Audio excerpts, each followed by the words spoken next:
Primal is a New Orleans-based supernatural thriller that combines elements of the classic Seven with such recent genre hits as Constantine, Gothika, and Underworld in what I probably consider an incredible action horror thrill ride. Primal revolves around Special Agent Abigail Poteet. She's a top FBI profiler working a serial killer case in New Orleans. The killer is basically referred to in the local papers as Gutter because he basically guts his victims like a fish. Abigail and the local agents manage to track this guy down, but he gives them a slip.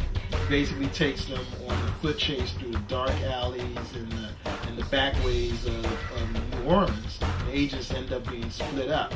So this killer ends up getting the drop on Abigail, and she's just certain that she's going to die. But instead of killing her, and this is where the adventure really begins, the killer actually allows her to live. And he reveals to her that these murders that he's doing aren't, for, in his opinion, malicious intent, but he's actually kind of trying to stop a darkness that's coming. So the killer ends up leaving and leaves Abigail with one thought, which is stay alive, stay in the light. Soon afterwards, there's another series of murders that are even more brutal, more horrific than what this guy's been doing. The elements and the evidence of it kind of falls outside of the norm. So what Abigail does is decides to come up with an unconventional plan. She teams up with this blind psychic, Carl Britton, who she believes knows something or has some type of insight into what's going on. And the two of them set off to not only catch this guy Cole, who's the killer, but also stop what amounts to a supernatural force that's able to kill its victims at will. Primal is steeped in mythology. In particular, it revolves around the legend of the Chimera. The Chimera is a mythical creature that had the head of a lion and the tail of a snake. And according to legend, it kind of plagued the ancient world, killing at will, destroying and causing overall mayhem, until it was stopped and killed by Prince Bellerophon, an ancient prince who eventually became actually a fallen hero in his own right.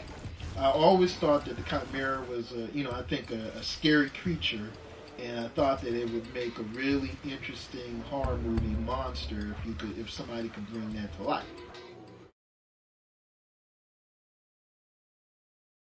Stay Alive, Stay in the Light is, I think, something that's going to be a really interesting element of the story.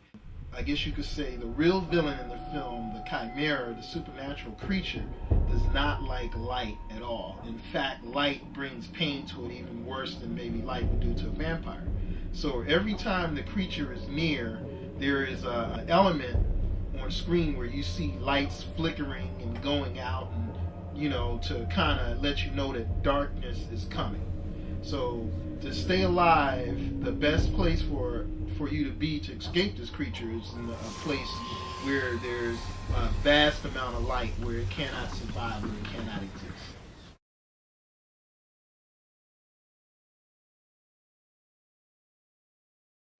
I tried to taste the life of a simple man. Blow it away! It didn't work out.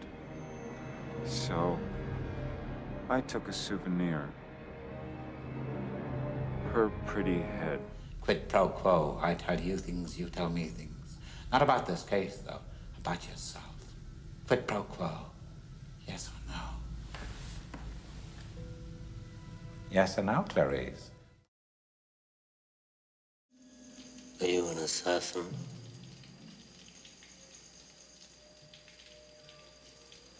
I'm a soldier. You're neither. You're an errand boy. You are beaten. It is useless to resist. Don't let yourself be destroyed as Obi-Wan did.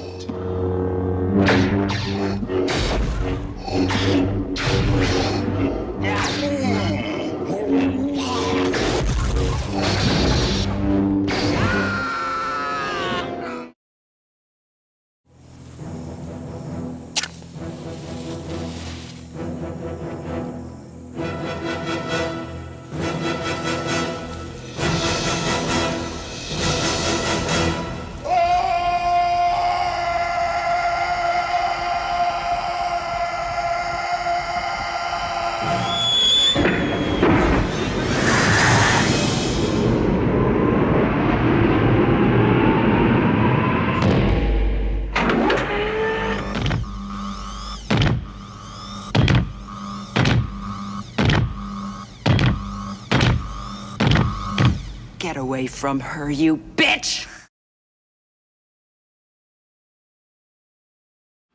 This film is populated with a unique cast of characters.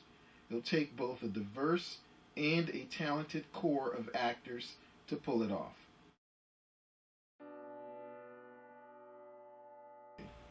Abigail is arguably the top junior agent in the Bureau. She starts off in the story as a fairly green, unsure agent, but she kind of quickly rises in status and respect. I would say at first glance it appears that it's her intelligence or it's her special training that gets her ahead. But of course, as the story progresses, we'll learn that she actually has a special or unique ability, I guess you could say, that gives her an advantage over the other agents. The actress that's playing Abigail, I believe, will have to have an incredible range. This character has a very unsympathetic, I would say almost clinical attitude about her, and through the course of the story it has to slowly transition into a person that has purpose beyond personal gain or career advancement. So I think that Abigail as a character will be fun to play. She'll be a beautiful, interesting person, and I'm looking forward to seeing her on screen.